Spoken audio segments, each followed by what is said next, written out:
Allah.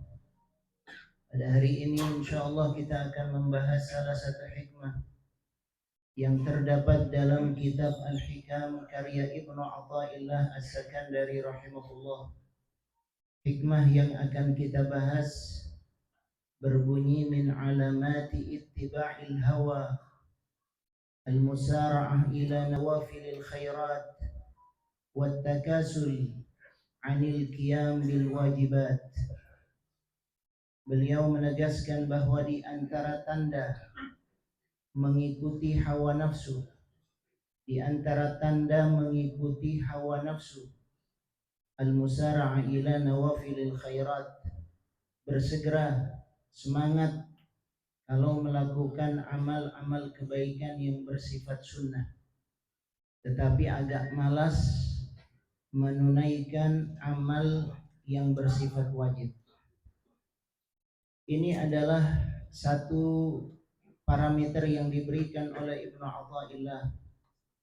Kita tahu bahwa di antara hal yang bisa menghalangi jalan manusia untuk sampai kepada Allah adalah mengikuti hawa nafsu, tunduk kepada hawa nafsu.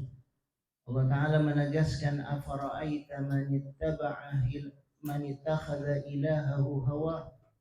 Kata Allah Subhanahu wa Ta'ala, apakah engkau tidak melihat kepada orang yang mempertuhankan hawa nafsunya? Kalau seorang manusia sudah mempertuhankan hawa nafsunya, maka akan kalah akalnya, akan kalah petunjuk dari Allah, akan kalah sunnah dari Nabi Sallallahu Alaihi Wasallam, karena yang lebih diutamakan adalah hawa nafsunya. Jadi Allah Ta'ala sendiri yang menegaskan ada orang-orang yang menuhankan hawa nafsu. Di dalam hadis Nabi kita Nabi Muhammad sallallahu alaihi wasallam juga disebutkan, la yu'minu ahadukum hatta yakuna hawahu taba'an lima ji'tu bih, atau kama qala sallallahu alaihi wasallam. Nabi menegaskan tidak beriman salah seorang di antara kalian, tidak beriman salah seorang di antara kalian sampai hawa nafsunya mengikuti apa yang aku bawa. Jadi kalau hawa nafsu kita tunduk pada tuntunan Nabi, tunduk mengikuti sunnah-sunnah Nabi, arahan-arahan Nabi, baru dianggap beriman. Tapi kalau sunnah Nabi kalah oleh hawa nafsunya, kalau tuntunan Nabi kalah oleh hawa nafsunya, apalagi ayat-ayat Allah, perintah Allah, tuntunan dari Allah kalah oleh hawa nafsunya, berarti belum disebut sebagai orang yang beriman, baru ngaku sebagai mukmin, tapi belum mengikuti apa yang diajarkan oleh Allah, diajarkan oleh Nabi kita Nabi Muhammad sallallahu alaihi wasallam. Al-Imam Hasan Al-Basri rahimahullah dalam satu ungkapan beliau mengatakan, innama halaka man kana qablakum bittiba'il hawa. Kata beliau, yang membuat binasa orang-orang sebelum kalian adalah mengikuti hawa nafsu. Jadi jamaah sekalian, kita punya musuh. Di antara musuh kita adalah nafsu kita, kalau kita tidak bisa mengendalikannya. Setiap kita diberikan nafsu oleh Allah Subhanahu wa Ta'ala, tetapi masalahnya adalah apakah kita yang mengendalikan nafsu atau kita yang dikendalikan oleh nafsu. Nah, dalam hal ini Ibnu Athaillah memberikan arahan dan parameter. Yang parameter ini tidak disadari oleh banyak manusia. Kita tahu kadang-kadang orang mengidentikan mengikuti hawa nafsu kalau dia melakukan dosa, kalau dia melakukan maksiat secara nyata dan secara jelas. Itu tidak perlu diperdebatkan. Yang semacam itu jelas mengikuti hawa nafsu. Kalau ada orang melakukan dosa, jelas mengikuti hawa nafsunya. Kalau ada orang melakukan maksiat, jelas mengikuti hawa nafsunya. Tapi ada satu parameter yang tidak disadari oleh banyak orang. Dia secara zahir melakukan amal kebaikan, Secara zahir dia melakukan ibadah, secara zahir dia melakukan ketaatan, cuma di dalamnya terselip hawa nafsu yang tidak dia sadari. Jadi hawa nafsu itu dibungkus dengan ketaatan, hawa nafsu itu dibungkus dengan ibadah. Ini yang ingin diingatkan oleh Ibnu Athaillah As-Sakandari. Jamaah yang dirahmati oleh Allah, bahwa di antara bentuk kita membungkus, naudzubillah, hawa nafsu dengan berbagai kebaikan, zahirnya kelihatannya bagus, tapi dalamnya kalau dikuliti ada hawa nafsu di dalamnya. Ada beberapa contoh yang diberikan oleh para ulama. Di antaranya disebutkan bahwa di antara tanda mengikuti hawa nafsu, tabrir al-khata' badal al-i'tiraf bih, bahwa selalu membenarkan kesalahan. Kalau dia tergelincir, kalau dia melakukan dosa, kalau dia melakukan kesalahan, namanya manusia, lalu karena dia tidak ingin harga dirinya jatuh, maka mulai dia mencari pembenaran, mulai mencari dalih. Dia tidak mau mengakui kesalahannya, tidak mau mengakui dosanya, tapi mencari-cari pembenaran atas dosa dan kesalahan yang dia lakukan. Kalau itu yang terjadi, berarti hawa nafsunya sedang bermain.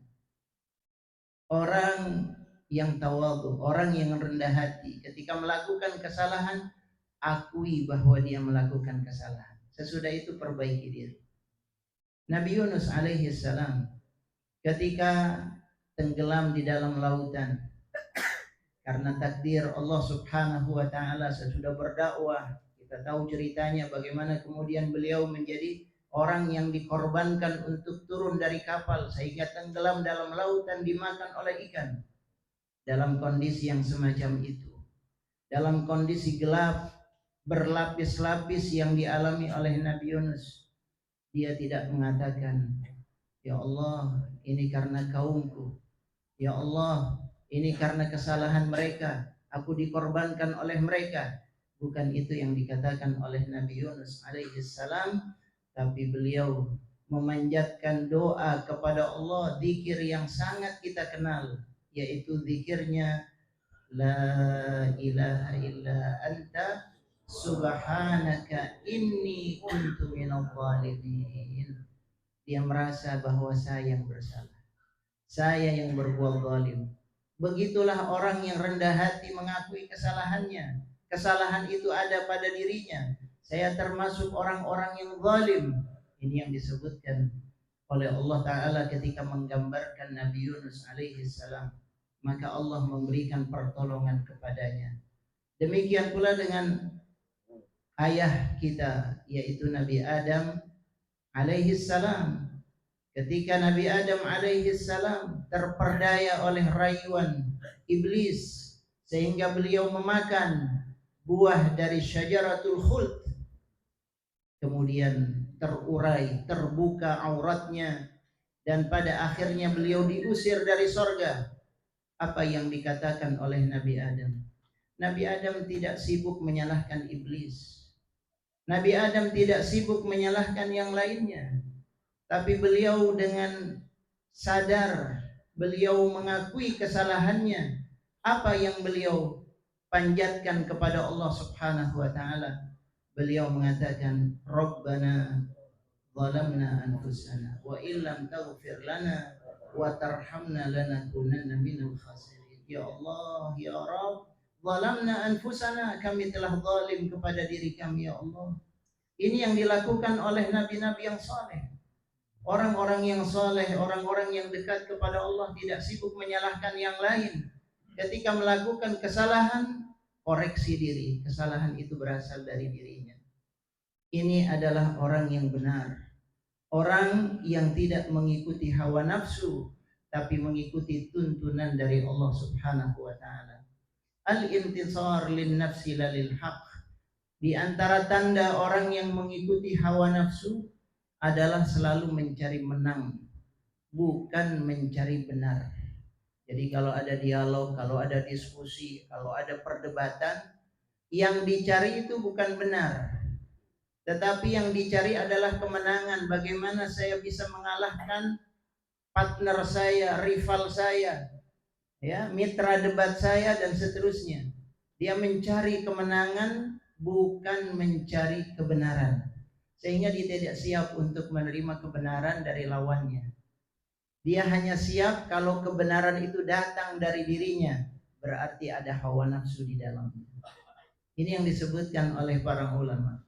Hubbus sana wa karahiyatun nasihah. Di antara tanda mengikuti hawa nafsu, senang kalau dapat pujian. Senang kalau dapat sanjungan. Kalau dia melakukan ibadah, kalau dia melakukan ketaatan, senang dipuji. Tapi kalau diberikan nasihat, mulai dia marah, mulai dia emosi. Karena ketika diberi nasihat, seakan-akan orang merendahkan dirinya. Ini adalah tanda bahwa dia sedang kalah oleh hawa nafsunya. Padahal kalau kita mendapatkan nasihat dari orang lain, itu tandanya kita diberikan perhatian. Tanda bahwa dia cinta kepada kita, sayang kepada kita. Ya, dia memberikan nasihat yang itu akan memberikan perbaikan kepada kita. Orang yang siap menerima nasihat berarti hatinya lapang. Hatinya lapang, dadanya lapang, siap menerima kebenaran, siap menerima koreksi yang datang dari orang. Karena itu dalam Al-Quran ketika Allah menyebutkan surat Al-Asr, wal asri innal insana lafi khusrin illa alladhina amanu wa amilus salihat wa tawasaw bil haq wa tawasaw bis sabr. Orang itu merugi kata Allah Ta'ala. Innal insana lafi khusr, kecuali 4. Yaitu pertama yang beriman, yang beramal saleh. Tapi jangan lupa 2 yang terakhir. Wa tawasaw. Allah Ta'ala mengatakan wa tawasaw, wasiat. Apa maknanya? Saling memberikan wasiat, saling memberikan nasihat. Kata para ulama ada 2 hal. Dia siap untuk memberikan nasihat dan dia siap menerima nasihat. Jangan cuma satu. Ada orang yang siapnya memberikan nasihat saja, tapi tidak siap untuk menerima nasihat. Ini nafsu yang bermain. Dia ingin berada di atas selalu. Dia ingin selalu berada di posisi yang tinggi ketika memberikan nasihat. Berarti dia yang lebih mengerti, dia yang lebih paham, dia yang lebih alim, dia yang lebih soleh, dia yang lebih segalanya. Dia tidak siap menerima nasihat, nafsu bermain di dalamnya. Ini deteksi yang dilakukan oleh para ulama kita. Kemudian disebutkan istighlal ad-din li tahqiqi maslahah dunyawiyah. Kadang-kadang nafsu itu bermain dengan cara mengeksploitasi agama. Agama dijadikan sebagai barang komoditi, sebagai bungkus untuk mendapatkan kemaslahatan dunia. Dan ini banyak terjadi. Agama menjadi alat untuk memperkaya diri. Agama menjadi alat untuk mendapatkan jabatan, untuk mendapatkan posisi. Apa yang terjadi? Hawa nafsunya sedang bermain. Dia tidak siap. Kalau dia melakukan aktivitas kebaikan, ketaatan, ibadah, tidak dapat apa-apa dari dunia, dia nggak siap. Sebab yang dicari dunia sebetulnya, yang ada di hatinya adalah dunia, cuma dibungkus dengan ketaatan, dengan kebaikan. Na'udzubillah. Memang sangat halus permainan hawa nafsu ini, ya, sangat halus. Makanya tidak aneh kalau kadang-kadang jadi ketua DKM itu berebut, ya, nggak siap, ya. Kenapa? Ada sesuatu di dalamnya, ya. Kadang-kadang main senggol-senggolan, dia ada apa namanya pergerakan-pergerakan yang senyap, ya, dan seterusnya dan seterusnya. Kadang-kadang tidak kita rasakan ini adalah sesuatu. Kalau kita mau jujur, ada nafsu di dalamnya yang hal itu harus diredam, harus dievaluasi dan seterusnya. Kemudian di antara yang lainnya adalah futur ta'ah inda faqdil maslahah syakhsiyah. Melemahnya ketaatan ketika maslahat pribadinya sudah terpenuhi. Nah, ini melemah ketaatannya. Apa maknanya? Kalau sudah terkabul hajatnya, maka ibadahnya jadi lupa, jadi berkurang. Ada orang sebelum nikah, masya Allah, tahajudnya, puasanya, ibadahnya, tilawahnya, tapi habis nikah hilang semuanya. Ada orang yang punya proyek, dia ingin proyeknya goal, maka dia puasa sunnah. Bahkan kalau perlu setiap hari puasa sunnah. Baca surat Al-Waqi'ah pagi sore. Baca semua zikir-zikir, wirid-wirid dia baca. Ketika proyek itu sudah dia dapatkan, maka bacaannya tadi sudah tidak lagi ditunaikan, tidak lagi dilakukan. Berarti ada apa di dalamnya? Apa yang mendorong dia melakukan ketaatan? Ini hanya kita yang bisa menjawabnya. Jadi disebutkan bahwa banyak tanda-tanda orang mengikuti hawa nafsu, dan yang disebutkan oleh Ibnu Athaillah di sini adalah al-musara'a ila nawafilil khairat. Kalau dia melakukan amal-amal yang bersifat sunnah, semangat, cekatan. Tapi kalau melakukan sesuatu yang wajib, lemes dia. Nggak semangat dia. Malas dia. Merasa berat melakukan amal-amal yang sifatnya wajib. Tapi kalau sifatnya sunnah, semangat. Ini terbalik. Ini terbalik. Ibnu Athaillah As-Sakandari mendeteksi kalau itu yang terjadi, jangan-jangan yang mendorong dia melakukan amal kebaikan bukan tuntunan Allah, bukan tuntunan Rasul Sallallahu Alaihi Wasallam, tapi permainan hawa nafsu. Kenapa? Karena kalau kita mengikuti tuntunan Allah, tuntunan Nabi kita Nabi Muhammad Sallallahu Alaihi Wasallam, di antara sekian banyak amal kebaikan sudah dipetakan. Amal ada yang sifatnya wajib, yang fardu tidak ada tawar menawar. Itu yang harus didahulukan, itu yang harus diutamakan. Sesudah yang wajib baru yang sunnah. Jadi yang sunnah itu kedudukannya sesudah yang wajib. Jangan dibalik. Kalau ada orang lebih mementingkan yang sunnah lalu mengabaikan yang wajib, menomorduakan yang wajib, maka berarti ada sesuatu yang mendorong dia untuk melakukan hal tersebut. Bukan karena Allah, bukan karena Nabi Shallallahu Alaihi Wasallam, tapi yang dicari adalah sesuatu yang lain. Karena biasanya para ulama mengatakan kalau melakukan yang wajib tidak ada yang istimewa, karena memang sesuatu yang wajib semuanya harus melakukan. Ya, semuanya harus melakukan, semua umat Islam harus melakukan. Jadi kalau dia melakukan sesuatu yang wajib, tidak ada yang layak dibanggakan, tidak ada yang layak ditonjolkan. Tapi kaitannya dengan yang sunnah, tidak banyak orang yang melakukan. Tidak semua orang melakukan, hanya orang-orang tertentu. Apalagi amalan sunnahnya, amalan sunnah yang istimewa. Di situ dia bisa menonjolkan dirinya. Di situ dia bisa menonjolkan pribadinya sebagai orang yang istimewa. Ada permainan hawa nafsu di situ. Kalau melakukan sholat 5 waktu berjamaah, nggak ada sesuatu yang istimewa, biasa saja, karena itu wajib. Kalau dia melakukan sholat 5 waktu wajib, dia lakukan sholat subuh, sholat zuhur, sholat asar, sholat maghrib, isya, biasa saja. Tidak ada yang istimewa. Sebagai seorang muslim memang harus dia melakukan itu.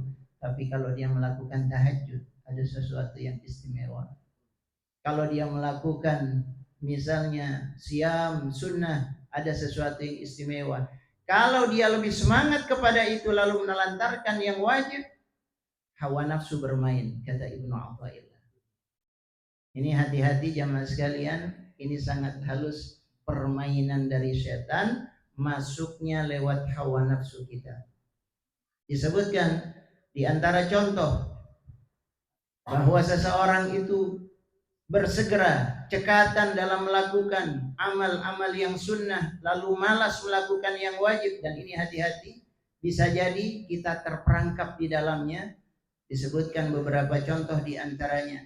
Ada orang yang qiyamul lail, semangat dia tahajud, bangun dia tahajud, tetapi pada saat sholat subuh malah dia tidur.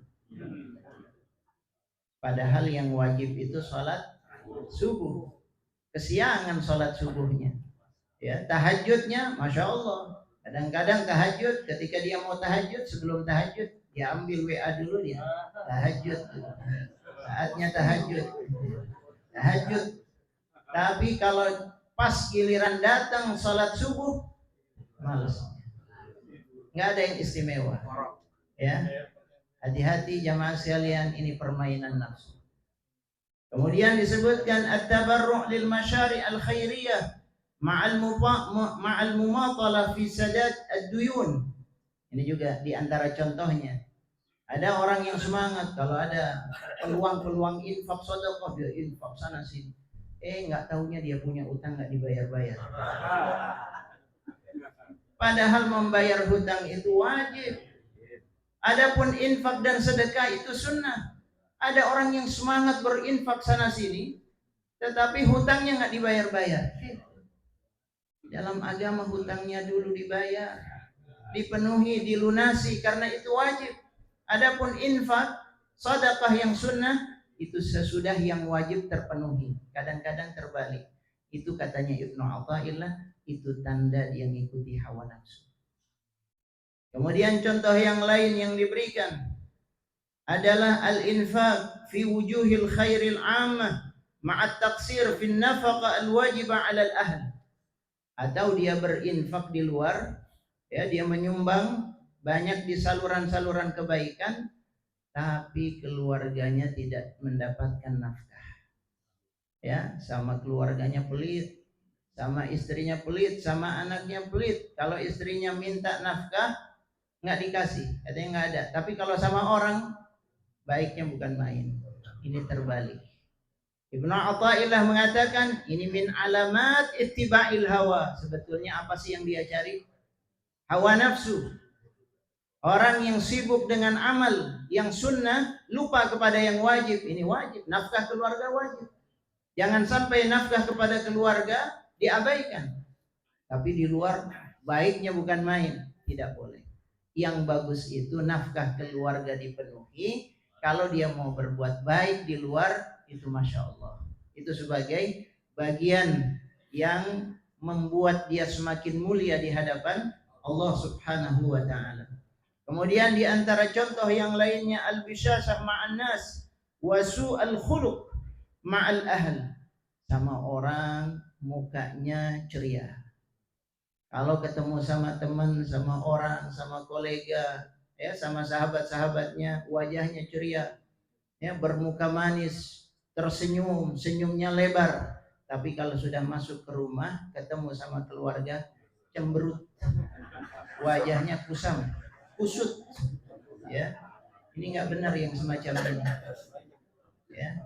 Nabi SAW mengatakan khairukum li ahli wa ana khairukum li ahli. Sebaik-baik kalian adalah yang paling bagus, paling baik sama keluarganya, dan aku adalah orang yang paling baik sama keluarga.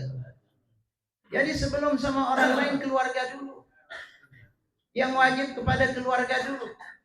Nah, kalau sesudah itu dia mau bermuka manis kepada orang sebagaimana sunnah Nabi, tabassumuka fi wajhi akhika laka shadaqah, itu adalah satu keistimewaan. Bagus dia lakukan itu. Tapi jangan lupa keluarga dulu. Ini yang disebutkan oleh para ulama kaitan dengan bagaimana kita menempatkan yang wajib dan menempatkan yang sunnah. Disebutkan hudur ad-durus wal muhadarat ma'al jahli bi ahkami at-tahara was salah. Ada orang yang rajin, ya, hadir dalam majelis-majelis ilmu, tapi ini bukan kita insyaallah. Ya kalaupun kita nggak apa-apa ya, koreksi buat kita. Hadir dalam majelis ilmu, nggak ada majelis ilmu kecuali dia datang, paling depan lagi dia datang.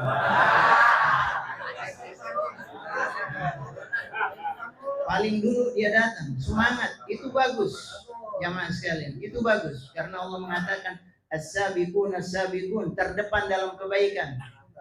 Cuma jangan sampai lupa datang ke majelis taklim, bagus, tapi kata Ibnu Athaillah dan para ulama, kalau yang wajib dia abaikan, malah dia nggak paham cara sholat, dia nggak tahu, dia nggak mau belajar, ngaji nggak bisa, nggak mau belajar, ini masalah.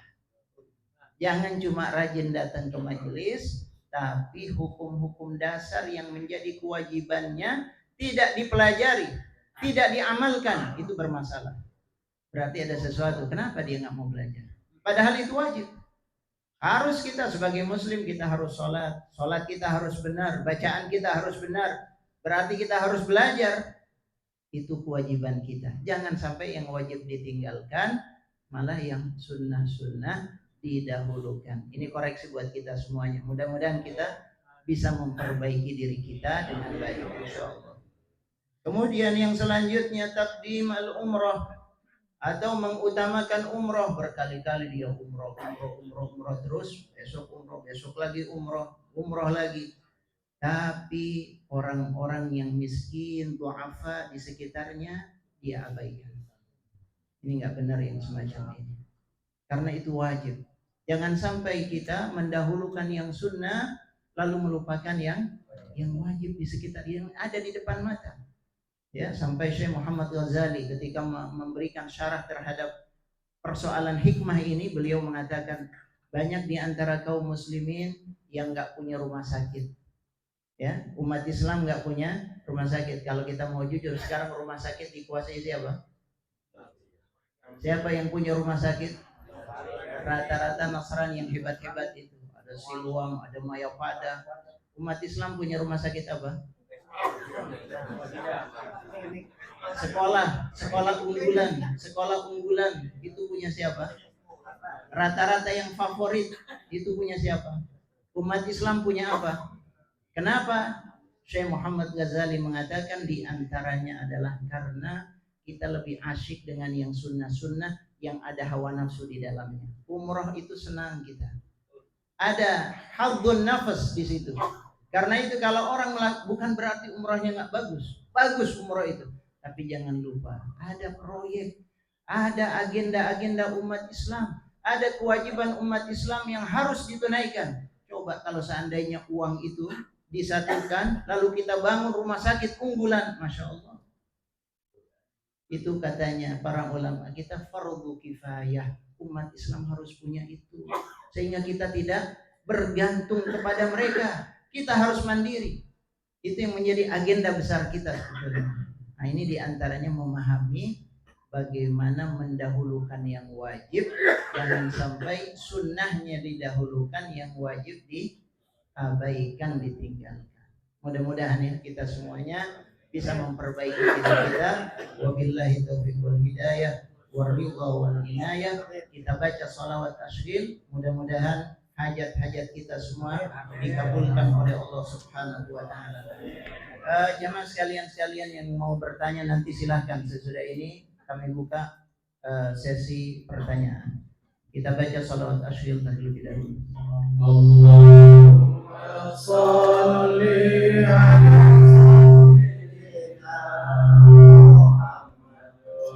وأشهد الظالمين بالظالمين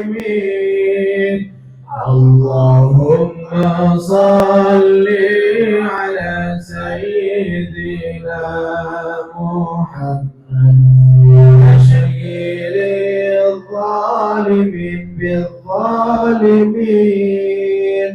وأخرجنا من بينهم سالمين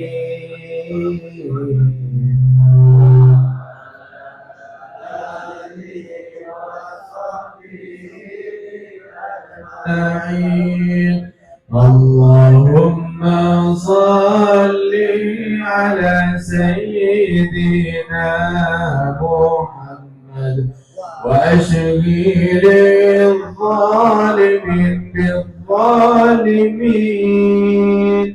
اللهم صل على سيدنا محمد وأشهد الظالمين بالظالمين وأخرجنا من بينهم فائزين وعلى آله وصحبه أجمعين اللهم صل على سيدنا محمد وأشهد الظالمين بالظالمين اللهم صل على سيدنا أشغلي الظالمين بالظالمين وأخرجنا من بينهم سالمين وعلى آله وصحبه